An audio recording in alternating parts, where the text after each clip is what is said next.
छत्रपती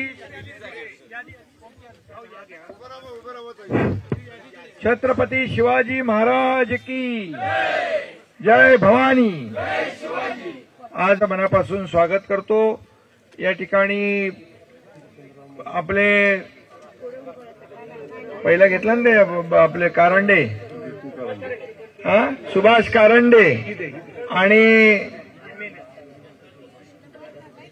यशराज भोसले, संजय मोरे, अजित सकपाळ, लक्ष्मीताई मालुसरे आणि संजय हरिचंद्रराव मोरे।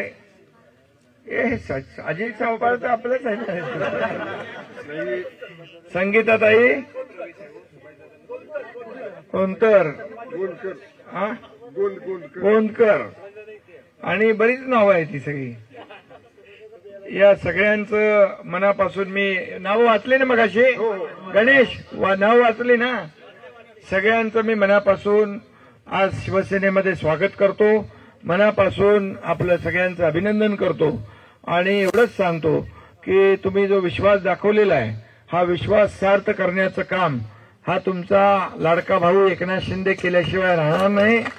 लाडक्या बहिणी आहेत, लाडके भाऊही आहेत आणि म्हणून जे काही या भागामध्ये विकासापासून वंचित काही गोष्टी आहेत, या विकासाला कुठेही पैसे कमी पडणार नाहीत ही खात्री देखील आपल्याला मी देऊ इच्छितो आणि पुन्हा एकदा मनापासून शुभेच्छा देतो। आपण माझं 2.5 वर्षाचं मुख्यमंत्री काळातलं काम पाहिलेलं आहे आणि या राज्यामध्ये जे काही आपण काम केलं, या परिसरामध्ये देखील आपण या सातारा जिल्ह्यामध्ये झालेलं काम, महाबळेश्वरमध्ये झालेलं काम, खाली तापोळ्यात झालेलं काम आपल्या समोर आहे आणि म्हणून विकास प्रकल्प राबवण्याचं काम आपण केलं आणि त्याचबरोबर लोकाभिमुख कल्याणकारी योजना, मुख्यमंत्री माझी लाडकी बहीण योजना आपण केली।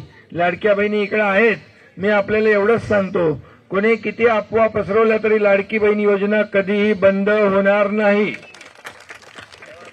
बंद होणार नाही, बंद करू देणार नाहीत। आणि लाडका भाऊ पण आता आहे आणि म्हणून आपल्या सगळ्यांना मी एवढंच सांगतो की आता येणाऱ्या ज्या काही निवडणुका आहेत, नगरपालिका, जिल्हा परिषदा, या सर्व इकडे नगरपालिका आणि जिल्हा परिषद आणि पंचायत समितीच्या निवडणुका होतील ना, आणि त्यामुळे आपल्या या सर्व निवडणुकांमध्ये भगवा फडकवायचं काम आपल्याला करायचं आहे आणि आपण तो फडकवाल असा विश्वास या ठिकाणी मी व्यक्त करतो। पालकमंत्री महोदय इकडे आहेत, पालकमंत्री महोदयांना एवढंच सांगतो, या भागामध्ये जिथं जिथं काही आपली विकासाची कामं करायची आहेत त्याच्यावर देखील बारीक आपलं लक्ष ठेवा। या ठिकाणी विकासाला चालना देण्याचं काम आपलं महायुती सरकार करतं आहे आणि म्हणून असंच काम यापुढे देखील चालू ठेवूया। पुन्हा एकदा सर्व या ठिकाणी आलेल्या ज्यांचा प्रवेश झालाय त्या सर्व लाडक्या भावांचा, लाडक्या बहिणींचा मी स्वागत करतो, मनापासून शुभेच्छा देतो। धन्यवाद। जय हिंद, जय महाराष्ट्र।